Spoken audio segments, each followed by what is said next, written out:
क्या आपके बच्चे भी लो सेल्फ एस्टीम या कॉन्फिडेंस से जूझ रहे हैं और आप उनकी सेल्फ एस्टीम बढ़ाना चाहते हैं? तो आइए डिस्कवर करते हैं ऐसी 7 सिंपल स्टेप्स या सिंपल ट्रिक्स जिनकी हेल्प से एज अ पेरेंट आप अपने टीनेजर बच्चे की जो सेल्फ एस्टीम है उसको और ज्यादा बढ़ा सकते हैं, उसके अंदर और ज्यादा कॉन्फिडेंस क्रिएट कर सकते हैं।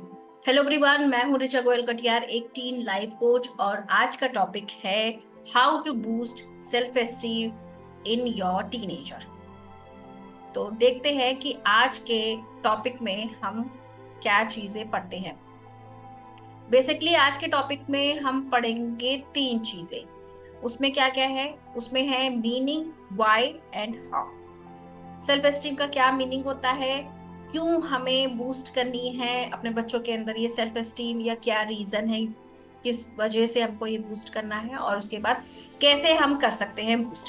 सबसे पहले आता है मीनिंग पे। सेल्फ एस्टीम का मीनिंग क्या होता है? बेसिकली सेल्फ एस्टीम का मीनिंग है जब कोई भी टीनेजर जब अपने बारे में सोचता है, जब अपनी उसके अंदर क्या क्या एबिलिटीज हैं, क्या क्या स्ट्रेंथ्स हैं, जब उसके बारे में सोचता है और उसके बारे में पॉजिटिव सोचता है, उसको लगता है कि हाँ उसकी कोई वैल्यू है, एक स्टैंडर्ड है, उसके अंदर ऐसी कैपेबिलिटीज हैं, तब उसका जो सेल्फ एस्टीम होता है वो ग्रो करता है, क्योंकि वो किसी और से खुद को कम नहीं आंकता। उसको नहीं लगता है कि हाँ मैं किसी से कम हूँ या मैं इतना सब कर नहीं कर सकता। तो ये सारी चीजें तब आती हैं जब उसके अंदर सेल्फ एस्टीम होती है। तो अपने बारे में अच्छा सोचना और अपने बारे में अच्छा बोलना, जब आप ये सारी चीजें करते हैं तो आपका जो सेल्फ एस्टीम है वो बढ़ता है। अब आते हैं क्या किस वजह से या क्यों हमें सेल्फ एस्टीम बढ़ानी चाहिए, वाई। सबसे पहला रीजन जो होता है वो होता है इमोशनल वेलबींग। जिस बच्चे के अंदर बहुत ज्यादा हाई सेल्फ एस्टीम होती है उसके अंदर जो स्ट्रेस है, जो डिप्रेशन है, जो एंजाइटी है, वो सारी चीजें कम होती हैं। क्यों? क्योंकि उसको पता है उसकी क्या वैल्यू है, उसको पता है कि वो क्या चीजें कर सकता है, वो कॉन्फिडेंट होता है। और इस वजह से जब उसको पता है कि चीजों को कैसे मैनेज करना है, कैसे अपने इमोशंस को मैनेज करना है, तो जो स्ट्रेस एंजाइटी है वो उसकी लाइफ में नहीं आती है या बहुत कम आती है। नंबर 2 पॉइंट जो आता है वो आता है एकेडमिक एंड सोशल सक्सेस। मतलब कि अगेन जब बच्चा कॉन्फिडेंट है, जब उसको अपने एबिलिटीज के बारे में पता है, उसको अपनी स्ट्रेंथ्स के बारे में पता है, उसको अपनी वीकनेसेस के बारे में पता है, और उसको पता है कि कैसे इसको इम्प्रूव करना है, तब उसकी वो एकेडमिक्स में भी अच्छा करेगा, उसका लोगों के साथ कम्युनिकेशन भी अच्छा होगा, चाहे वो स्कूल में हो, चाहे वो और किसी सोशल लाइफ में हो, किसी सोशल गैदरिंग में हो, अच्छे से वो इंटरेक्ट कर सकता है। तो वो अपनी एकेडमिक्स में भी सक्सेस हासिल करेगा और अपनी सोशल लाइफ में भी सक्सेस हासिल करेगा। थर्ड पॉइंट जो आता है वो आता है हेल्दी रिलेशनशिप्स। अब क्योंकि हमारे अंदर कॉन्फिडेंस है, हमें पता है कैसे बोलना है, हमें पता है कहाँ तक बोलना है, क्या चीजें करनी है, क्या चीजें नहीं करनी है। इस तरह से जब हमारे अंदर सेल्फ एस्टीम अच्छा होता है, जब हमारे अंदर कॉन्फिडेंस होता है, जब हम कॉन्फिडेंट होते हैं, तो हमारा बॉडी पोस्चर अलग हो जाता है, हमारी टोनालिटी अलग हो जाती है, हमारे बोलने का तरीका अलग हो जाता है, और इससे आप दूसरों पे अच्छा इंप्रेशन डालते हैं, आप दूसरों से अच्छे से कम्युनिकेट कर सकते हैं। आप किसी भी रिलेशनशिप में क्यों ना हो, चाहे आप पेरेंट और टीन है, चाहे आप फ्रेंड्स हैं, किसी भी रिलेशनशिप में हैं, आप जब इस तरह से बात करते हैं, कॉन्फिडेंटली अपनी बात को रिप्रेजेंट कर सकते हैं अच्छे वर्ड्स के थ्रू, तो इससे आपका जो बॉन्ड है वो और स्ट्रांग होता है, क्योंकि इसी तरह से आप दूसरों से भी उनकी बात को समझ सकते हैं, वो कहाँ पे प्रॉब्लम फेस कर रहे हैं, वो सारी चीजें आप समझ सकते हैं। फोर्थ पॉइंट जो आता है वो आता है रिजिलियंस। रिजिलियंस मतलब बाउंस बैक करना। जब आपकी लाइफ में कोई प्रॉब्लम आ गई है, कोई ऐसी सिचुएशन आ गई है, कोई अनसर्टेन सिचुएशन आ गई है, आपको क्या लग रहा है, अगर आपकी लो सेल्फ एस्टीम होगी तो क्या होगा? आप डर जाएंगे, हो सकता है आप रुक जाए, आप वहां से पीछे हट जाए, आप उस सिचुएशन को ओवरकम करना ना चाहें। बहुत सारी चीजें होती हैं क्योंकि हमारे अंदर डर इतना ज्यादा बैठ जाता है। लेकिन अगर आप कॉन्फिडेंट हैं, अगर आपके अंदर सेल्फ एस्टीम है, तो आप क्या करेंगे कि आपको पता है कि नहीं, मुझे इस चीज जो प्रॉब्लम है, इस चुनौती है, इसको पार करना है, इसको दूर करना है, क्योंकि मुझे जो मेरा गोल है उसको अचीव करना है। तब आपके अंदर बाउंस बैक करने की जो क्षमता होती है, जो पावर होती है, वो आ जाती है। क्योंकि एक बार अगर आपने कोई प्रॉब्लम फेस कर ली और आप फेल हो गए, स्टिल आप ये सोचते हैं कि नहीं, एक बार फेल हो गया तो क्या वो मैं दोबारा से ट्राई करूंगा, दुगनी मेहनत से ट्राई करूंगी। और इस वजह से जो रिजिलियंस है वो आपको हेल्प करता है आपकी सेल्फ एस्टीम को और ज्यादा बढ़ाने में। और अगेन, जो आपकी सेल्फ एस्टीम होती है वो आपको हेल्प करती है कि आप अपने अंदर जो रिजिलियंस की पावर है उसको बिल्ड करें। एक चीज यहाँ पे समझने की ये है कि सेल्फ कॉन्फिडेंस और सेल्फ एस्टीम दोनों अलग चीजें हैं। कॉन्फिडेंस रिप्रेजेंट होता है कि आप किसी चीज को कितनी अच्छी तरीके से रिप्रेजेंट कर रहे हैं। सेल्फ एस्टीम का मतलब ये है कि भले ही बच्चा कॉन्फिडेंट है, मैं कर लूंगा, मुझे आता है, लेकिन जब वो दूसरों को देखता है तब वो अपने बारे में क्या सोच रहा है। मान लीजिए अगर आपका बच्चा लिखने में बहुत अच्छा है, उसको पता है कि वो कॉन्फिडेंटली लिख लेता है, लेकिन अगर वो दूसरों के बारे में सोचता है या फिर उसको कहीं किसी को बोला जाए कि कोई उसको बोले कि आपको इस टॉपिक पे लिखना है, तो क्या होगा, वो डर जाएगा। तब उसको लगेगा कि नहीं, पता नहीं मैं अच्छा लिखूंगा कि नहीं लिखूंगा, सेल्फ डाउट आ जाते हैं, अपने बारे में वो सोचता है, उसको कम आंकने लगता है। तो वो अलग चीज है, कॉन्फिडेंस अलग चीज है। ठीक है, तो ये अभी हमने समझा मीनिंग और क्यों जरूरी है सेल्फ एस्टीम को बूस्ट करना, किस वजह से आपको और ज्यादा बूस्ट करने चाहिए ताकि आपको अच्छे रिजल्ट्स मिले।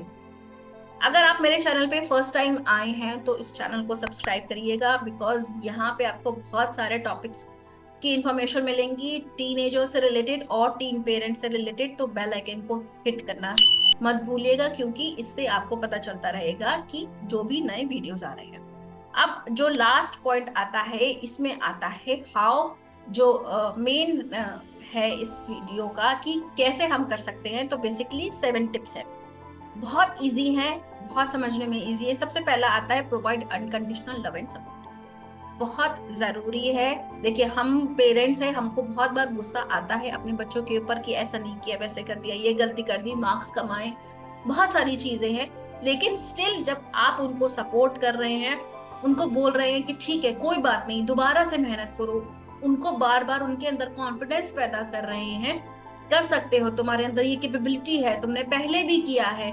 जब आप ये सारी चीजें उनको याद दिलाते हैं, उनका कॉन्फिडेंस बूस्ट करते हैं, उनको ये रियलाइज करवाते हैं कि आप हैं उनके पीछे, उनकी हेल्प करने के लिए, उनको सपोर्ट करने के लिए, चाहे कोई भी सिचुएशन क्यों ना आ जाए, चाहे कोई कुछ भी करे, आप एज अ पेरेंट उनके सपोर्टिंग सिस्टम है, तो बच्चे के अंदर ये जो सेल्फ एस्टीम है वो बढ़ जाती है, कॉन्फिडेंस भी बढ़ जाता है, क्योंकि उसको पता है कि मेरे पीछे कोई है मेरी देखभाल करने के लिए और मुझे सपोर्ट करने के लिए। तो पहला पॉइंट ये हो गया। दूसरा पॉइंट जो आता है एंकरेज देयर इंटरेस्ट। बच्चा अगर म्यूजिक सीखना चाहता है, बच्चा अगर फुटबॉल सीखना चाहता है या फुटबॉल खेलता है, बास्केटबॉल खेलता है, टेनिस खेलता है, स्विमिंग करता है, स्केटिंग करता है, ड्राइंग करता है, उसको वॉक करना पसंद है, उसको म्यूजिक सुनना पसंद है, कोई एक्सरसाइज नहीं है, सिर्फ म्यूजिक सुनना चाहता है, तो उस चीज को एंकरेज करिए। बिकॉज हो सकता है वो इन सारी एक्टिविटीज के थ्रू अपना स्ट्रेस रिलीज कर रहा हो, अपना माइंड डाइवर्ट कर रहा हो, वो कुछ सोचने की कोशिश कर रहा है। कई बार ऐसा होता है कि हम कोई ऐसी सिचुएशन आती है, कोई ऐसी प्रॉब्लम आती है जिसका सॉल्यूशन हमें नहीं मिलता, तो हम अपना माइंड डाइवर्ट करते हैं एक ऐसी एक्टिविटी में जो हमें पसंद है। जब हम उस एक्टिविटी को कर लेते हैं, तब आपके अंदर कभी ना कभी एकदम से ऐसा होता है कि आपको उस प्रॉब्लम का सॉल्यूशन मिल जाता है। तो हो सकता है बच्चा इस वजह से भी कर रहा हो उस एक्टिविटी को। बहुत जरूरी है आप उसको सपोर्ट करें उसके इंटरेस्ट में। हो सकता है कि जो इंटरेस्ट में आप उसको सपोर्ट कर रहे हैं, उस इंटरेस्ट की वजह से ही उसको लगे कि हाँ, मेरे पेरेंट्स मुझे हर चीज में सपोर्ट करते हैं, इंटरेस्ट में भी सपोर्ट कर रहे हैं, और उस इंटरेस्ट की वजह से हैप्पी हार्मोन्स रिलीज हो रहे हैं, उसका स्ट्रेस कम हो रहा है, उनका एंजाइटी कम हो रहा है, वो पढ़ने में अच्छे से ध्यान लगा पा रहा है, एकेडमिक्स में उसके अच्छे मार्क्स आ रहे हैं, बहुत सारी चीजों में उसकी ग्रोथ हो रही है। तो इंटरेस्ट में उसको एनकरेज करिए। थर्ड पॉइंट जो आता है वो आता है कि टीच प्रॉब्लम सॉल्विंग स्किल। अब प्रॉब्लम सॉल्विंग स्किल्स क्या हो सकती हैं कि अपने बच्चों को ये समझाइए कि अगर कोई प्रॉब्लम आती है तो कैसे सोचना है, कैसे करना है। आप उनको धीरे धीरे करके ये बताइए और फिर उनको वो चीज करने दीजिए।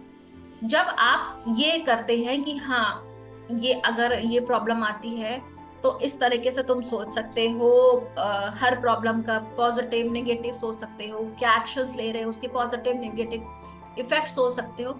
जितना ज्यादा वो सोचेगा, जितना ज्यादा उसके अंदर ये सारी स्किल्स आएंगी, क्रिटिकल थिंकिंग की स्किल्स आएंगी, वो अच्छे डिसीजंस ले पाएगा।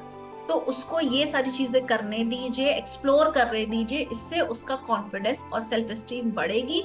बिकॉज उसको लगेगा कि हाँ, वो भी कुछ अपनी लाइफ में अपने हिसाब से कर रहा है और अचीव कर रहा है। इसलिए प्रॉब्लम सॉल्विंग स्किल्स टीच करना जरूरी है। Promote positive self talk. हमें हमेशा अपने बारे में अच्छा बोलना चाहिए। डर लगता है, वो चीज ठीक है। हमें नेगेटिव थॉट्स आते हैं, वो भी एक्सेप्टेबल है आपको, लेकिन उस नेगेटिव एनर्जी में बहुत देर तक रहना एक्सेप्टेबल नहीं कर। ठीक है, वो चीज को एक्सेप्ट मत करिए कि आप 1 घंटा, 1 दिन, 1 महीना उसी एनर्जी में है। नहीं, जैसे ही आप रियलाइज कर रहे हैं कि बहुत, मैं इस टॉपिक पे, इस चीज के बारे में, इस नेगेटिव थॉट में, इस नेगेटिव इमोशंस में बहुत देर से उलझी हुई हूँ या बहुत देर से सोच रहा हूँ, तुरंत आपको उस एनर्जी को चेंज करना है। उस, अगर आप फिजिकल स्पेस में हैं और आप किसी भी फिजिकल स्पेस को चेंज कर सकते हैं, उस स्पेस को चेंज करिए, उस थॉट को चेंज करिए, इमोशन को चेंज करना है। तुरंत अपना माइंड किसी और टॉपिक पे लेके जाइए, किसी से बात करिए, बाहर देखिए, घूमिए, मुंह धोइए, डांस करिए। डांस करने से जब आप पूरा फ्री होके डांस करते हैं तो आपकी एनर्जी चेंज होती है, आपके आसपास की एनर्जी भी चेंज होती है।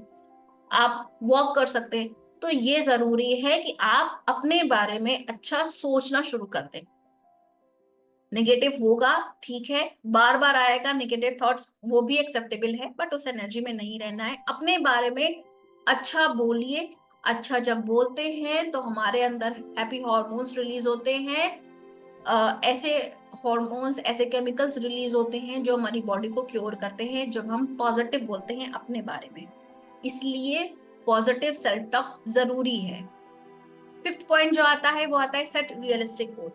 बच्चे को ये समझाइए कि उसको एक रियलिस्टिक गोल सेट करना है जो वो अचीव कर पाए। ऐसी चीजें जो उससे एक्सपेक्ट की जा रही हैं, उसके पास रिसोर्सेज है उसको उस गोल को अचीव करने के लिए, जिन रिसोर्सेज की हेल्प से वो अचीव कर पाए। उसके पास उतनी टाइमलाइन है कि इस ड्यूरेशन में उस गोल को अचीव कर सकता है। उसके अंदर कैपेबिलिटीज है, उसके पास वो स्किल्स हैं, या फिर वो स्किल्स डेवलप कर सकता है। ये सारी चीजें जब उसको पता है कि हाँ, इन सारी चीजों से, इन सारी स्किल से, रिसोर्सेज से टाइम ड्यूरेशन के अंदर मैं इस गोल को अचीव कर सकता हूँ, वो गोल उसके लिए रियलिस्टिक है क्योंकि उसको पता है कि ये अचीव कर सकते हैं। ऐसा गोल मत बनाइए उसके लिए कि उसके अंदर प्रेशर क्रिएट हो, डिप्रेशन हो, स्ट्रेस हो और उसको लगे कि ये तो बिल्कुल नेक्स्ट टू इम्पॉसिबल है। ऐसा नहीं।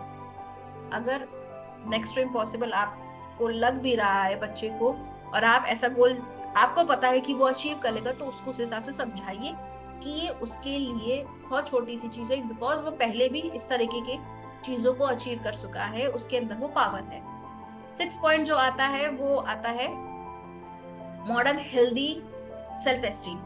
मतलब आपको एज अ पेरेंट उसके सामने ये चीज रिप्रेजेंट करनी है कि आपके अंदर भी हाई सेल्फ एस्टीम है, आपके अंदर भी कॉन्फिडेंस है। जब हम एज अ पेरेंट अपने बच्चे के सामने ये सारी चीजें शो ऑफ करते हैं, ये दिखाते हैं कि प्रॉब्लम आई, स्टिल हमने उस प्रॉब्लम को ओवरकम किया, हम अभी भी नई चीजें सीख रहे हैं। तो जब आप नई चीजें सीखते हैं तो कभी ना कभी आपको भी डर लगता है, लेकिन अगेन आप उस चीज को छोड़ के आगे बढ़ते हैं और आप उस स्किल को सीख रहे हैं, आप नई एक्टिविटी कर रहे हैं। कोई प्रॉब्लम आई, उस प्रॉब्लम से लड़ के आपने उस चीज को अचीव किया है। आप अपने बारे में हमेशा अच्छा बोलते हैं। आप ये शो करते हैं कि मुझे, मेरे स्किल में, मेरे सब्जेक्ट में मुझे बहुत पता है, मैं बहुत कॉन्फिडेंट हूँ, मैं किसी से कम नहीं हूँ। तो बच्चा आपको देख के ये सारी चीजें भी करने लगता है क्योंकि वो आपको देख रहा है। बहुत बार बच्चे सिर्फ आपको देख कर ही ये सारी चीजें अडेप्ट करते हैं। तो इसलिए आपको भी ये सारी चीजें रिप्रेजेंट करनी है एज अ पेरेंट। बस आपको ये नहीं करना है कि आप सिर्फ अपने बच्चे से कह रहे हैं, नहीं, एज अ पेरेंट आपको भी ये सारी चीजें अप्लाई करनी है। और जो लास्ट पॉइंट आता है, very simple point again, create a supportive environment. बहुत बहुत बहुत ही ज्यादा जरूरी है बच्चे के लिए अच्छा एनवायरनमेंट देना। देखिए, हम एज अ पेरेंट, हर कोई चाहता है कि हम अपने बच्चे को अच्छा एनवायरनमेंट दे, हम अपने बच्चों को सारी सुख सुविधाएं दे, हमारा बच्चा बहुत अच्छा सक्सेसफुल हो, उसको ये अचीव कर ले, वो अचीव कर ले। ये सब चाहते हैं, सारे पेरेंट्स चाहते हैं और सारे पेरेंट्स ट्राई भी करते हैं। बट कहीं ना कहीं उनको पता नहीं होता है, कुछ ऐसी चीजें वो बोल देते हैं, कुछ ऐसे एक्शंस हो जाते हैं उनकी तरफ से कि वो बिना जाने अनजाने में कि वो एक खराब इम्पैक्ट डाल रहे हैं बच्चे के ऊपर। किस तरीके के लोग आपके घर में आ रहे हैं, उनकी क्या लैंग्वेज है, बच्चा ये सारी चीजें बहुत ऑब्जर्व करता है। लैंग्वेज कैसी है, टोनालिटी कैसी है, as a parent, as a partner आप अपने स्पाउस से कैसे बात कर रहे हैं, कैसे ट्रीट कर रहे हैं उसको। बिकॉज इस एज में बच्चे बड़े हो रहे हैं और वो ये सारी चीजें ऑब्जर्व करते हैं कि पापा मम्मी से किस तरह से बात करते हैं, किस तरह से रिस्पेक्ट करते हैं, मम्मी पापा की कैसे रिस्पेक्ट करती है, कैसे बिहेव करती है। एंगर इशू, अगर कोई प्रॉब्लम आती है तो ये लोग कैसे रिएक्ट करते हैं, गुस्सा आता है तो ये कैसे रिएक्ट करते हैं। अगेन, गुस्सा आने के बाद अगर को उन्होंने चिल्ला दिया तो क्या वो बाद में सॉरी बोलते हैं एक दूसरे को कि नहीं बोलते। ये सारी चीजें हेल्दी एनवायरनमेंट, सपोर्टिव एनवायरनमेंट दिखाती हैं कि आप एक दूसरे को एज अ पार्टनर सपोर्ट कर रहे हैं, प्लस आप बच्चे को सपोर्ट कर रहे हैं कि अगर बच्चे ने कुछ गलत किया।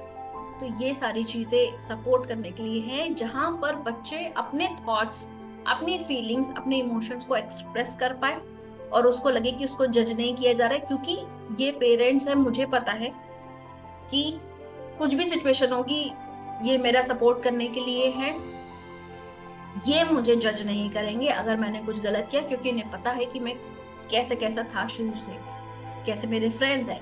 तो ये सारी चीजें आपको करनी है, कैसा एनवायरनमेंट देना है कि बच्चा उस चीज को मॉडल करे, बच्चा फ्रीली होके आपसे बात करे, क्योंकि आप बच्चे से बात कर रहे हैं, आप अपने इमोशन, अपने थॉट्स शेयर कर रहे हैं उसके साथ।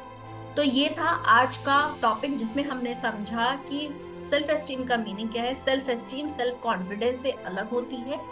सेल्फ एस्टीम में हम अपने बारे में क्या सोच रहे हैं, अपनी एबिलिटीज के बारे में कैसे सोच रहे हैं, दूसरों से कंपेयर करके या खुद से कंपेयर करके।